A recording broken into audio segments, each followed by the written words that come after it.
इन कपड़ों में हम बिस्तर हों, क्या गुस्ल करने के बाद वो कपड़े पहन सकते हैं? सिर्फ पानी से गुस्ल किया जाए तो क्या इससे पाक हो जाएंगे, या पाक होने के लिए साबुन से नहाना जरूरी है? नापाकी का गुस्ल करते वक्त पाक होने के लिए कौन सा कलमा पढ़ा जाता है? करने से पहले वुजू करना, क्या ये जरूरी है? क्या उसका गुस्ल होगा या नहीं होगा? अस्सलामु अलैकुम वरहमतुल्लाहि वबरकातुहू। गुस्ल के बहुत ही ज़रूरी मसाइल जिनका जानना हमारे लिए बहुत ही ज़रूरी है।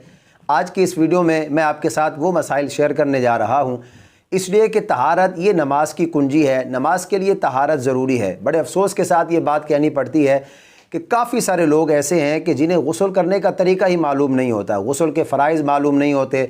वो जब उन पर गुस्ल फ़र्ज़ होता है तो वैसे ही नहा लेते हैं और वो समझते हैं कि शायद हमारा गुस्ल हो गया है, हम पाक हो गए। हालांकि उनका गुस्ल नहीं होता, वो वैसे ही नापाक रहते हैं। तो बहुत ज़रूरी मसाइल हैं। मेरी आपसे गुजारिश है कि वीडियो एंड तक देखें और मेरी बातों को समझने की कोशिश करें। सबसे पहले अगर हम बात करें कि गुस्ल कब फ़र्ज़ होता है, किस सूरत में गुस्ल फ़र्ज़ होता है, तो इस पर ऑलरेडी एक तफसीली वीडियो हमारे यूट्यूब चैनल पर मौजूद है। ये वीडियो जो आपको नज़र आ रही है, इसका लिंक जो है आपको इस वीडियो के डिस्क्रिप्शन के अंदर मिल जाएगा। एंड स्क्रीन पर भी ये वीडियो आपको नज़र आएगी। आप इस वीडियो में जाके तफसील के साथ जान पाएंगे कि मर्द या औरत पर गुस्ल कब फ़र्ज़ होता है। उसके बाद अगर हम बात करें कि गुस्ल करने का तरीका क्या है, गुस्ल करने का प्रैक्टिकल तरीका क्या है, इस पर भी ऑलरेडी एक तफसीली वीडियो हमारे यूट्यूब चैनल पर मौजूद है। ये वीडियो जो आपको नज़र आ रही है, इस वीडियो का लिंक भी आपको डिस्क्रिप्शन के अंदर मिल जाएगा और वीडियो के एंड स्क्रीन पर भी ये वीडियो आपको नज़र आएगी। इस वीडियो में जाकर गुस्ल करने का प्रैक्टिकल तरीका जान पाएंगे। मैं यहाँ पर इख्तिसार के साथ अर्ज़ कर देता हूँ। देखें, गुस्ल में 3 फ़राइज़ हैं। नंबर 1 पर कुल्ली करना, हलक की जड़ तक पानी पहुँचाना। नंबर 2 पर नाक की नरम हड्डी तक पानी चढ़ाना। और नंबर 3 पर अपने पूरे बदन पर सर से लेकर पाँव तक 1 मरतबा पानी बहाना, इस तरह के जिस्म का कोई भी हिस्सा एक बाल के बराबर भी खुश्क। गुस्ल करने का सुन्नत तरीका क्या है? देखें, मैं इख्तिसार के साथ अर्ज़ कर दूं। जब आप गुस्ल करने लगें तो सबसे पहले इस्तिंजा करें। जिस्म पर कोई निजासत लगी है तो उसको धो लें, फिर नमाज जैसा वज़ू करें और उसके बाद जो है आप 3 मरतबा दाएं कंधे पर, फिर 3 मरतबा बाएं कंधे पर और 3 मरतबा पूरे जिस्म पर पानी बहाएं। ये गुस्ल करने का सुन्नत तरीका है। वो मसाइल जिनका जानना हमारे लिए बहुत ही ज़रूरी है। देखिए, सबसे पहला मसला, अक्सर व बेशतर बहुत सारे लोगों की तरफ से ये सवाल जो है वो आता है कि जी, जिन कपड़ों में हम बिस्तर हों, क्या गुस्ल करने के बाद वो कपड़े पहन सकते हैं? क्या वो कपड़े पाक होंगे? देखिए, बहुत सारे लोग ये समझते हैं कि जब मियाँ बीवी आपस में मिलते हैं, हुकूक ज़ौजैन अदा करते हैं, तो जो कपड़े उन्होंने पहने हुए हैं या जो लिहाफ उन्होंने ओढ़ा हुआ है या बेडशीट जो भी उन्होंने बिछाई हुई है, तो इससे वो भी नापाक हो जाती है। ये बिल्कुल गलत है। कपड़े या लिहाफ या वो बेडशीट जो भी है वो उस वक्त तक नापाक नहीं होगी जब तक कि उस पर कोई निजासत ना लग जाए। कपड़े पर कोई निजासत लगी है तो कपड़े का वही हिस्सा नापाक होगा जिस पर निजासत लगी हुई है। आप उस निजासत को धो लें, आप उस कपड़े को पाक कर लें तो सारे का सारा कपड़ा पाक हो जाएगा। अगर कपड़ों पर कोई निजासत नहीं लगी तो इससे कपड़े आपके नापाक नहीं होंगे, कपड़े आपके पाक रहेंगे जब तक कि उन पर कोई निजासत ना लगे। इसी तरह एक सवाल और भी जो है वो बहुत सारे लोगों की तरफ से किया जाता है कि सिर्फ पानी से गुस्ल किया जाए तो क्या इससे पाक हो जाएंगे, या पाक होने के लिए साबुन से नहाना ज़रूरी है? तो याद रखिएगा, गुस्ल के लिए साबुन से नहाना ये ज़रूरी नहीं है। अगर आप पर गुस्ल फ़र्ज़ है और आपने सिर्फ पानी से गुस्ल कर लिया, सिर्फ पानी से नहा लिया, तो इस सूरत में आप पाक हो जाएंगे। गुस्ल के लिए साबुन से नहाना, साबुन से गुस्ल करना ये कोई ज़रूरी नहीं है। हाँ, अगर आपके जिस्म पर कोई मैल वगैरह लगी हुई है या कोई निजासत वगैरह है तो ज़ाहिर है उसको साफ़ करने के लिए आप साबुन का इस्तेमाल करेंगे तो आप कर सकते हैं, लेकिन गुस्ल के लिए साबुन से नहाना ये ज़रूरी नहीं है। आपने जब पानी से गुस्ल कर लिया तो इस सूरत में आप पाक हो जाएंगे और आपका गुस्ल हो जाएगा। इसी तरह एक और सवाल भी बहुत सारे लोगों के जहन में आता है और बहुत सारे लोगों की तरफ से ये सवाल भी किया जाता है कि नापाकी का गुस्ल करते वक्त पाक होने के लिए कौन सा कलमा पढ़ा जाता है।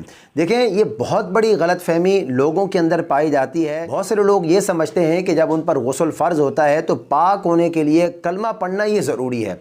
तो याद रखिएगा, कलमा पढ़ना ये कोई ज़रूरी नहीं है, बल्कि जब आप गुस्ल कर रहे हों और ऐसी जगह पर हों तो वहाँ तो कलमा पढ़ना ही नहीं चाहिए। बहुत सारे लोग ये गलती करते हैं कि जब वो गुस्ल कर रहे होते हैं तो कोई दूसरा कलमा पढ़ रहा होता है, कोई पहला कलमा बुलंद आवाज़ से पढ़ रहे होते हैं या कोई ईमान मुफस्सल या कोई और दुआ पढ़ रहे होते हैं।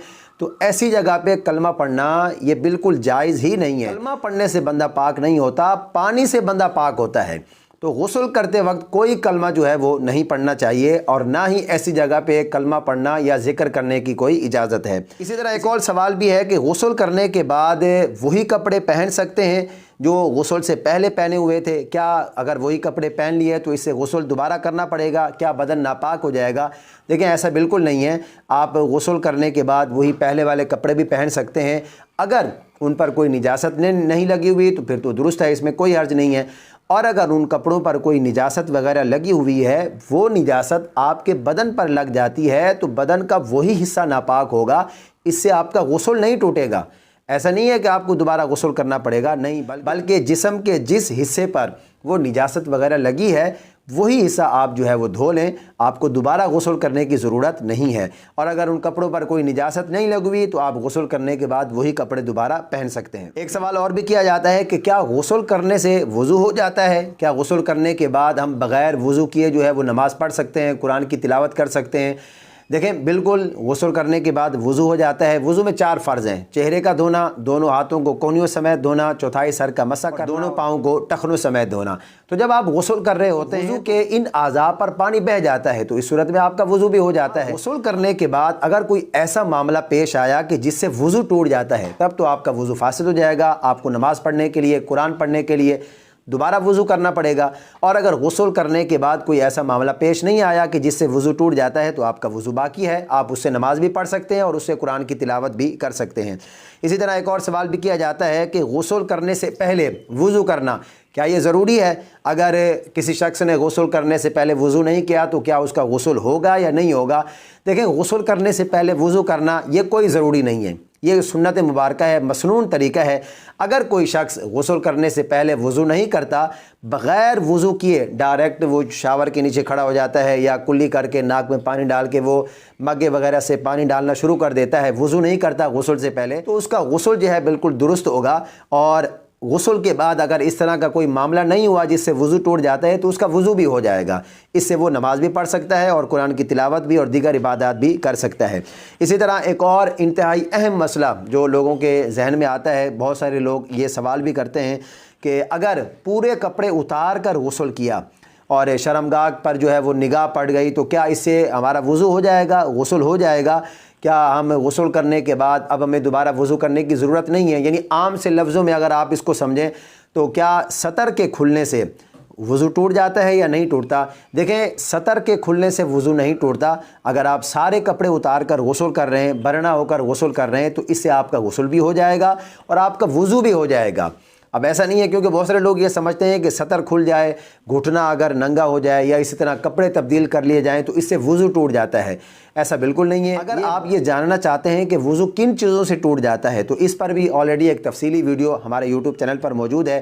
یہ ویڈیو جو آپ کو نظر آ رہی ہے، اس کا لنک آپ کو ڈسکرپشن کے اندر مل جائے گا، آپ وہاں جا کے تفصیل کے ساتھ یہ جان پائیں گے کہ کن چیزوں سے وضو ٹوٹ جاتا ہے اور کن سے وضو نہیں ٹوٹتا۔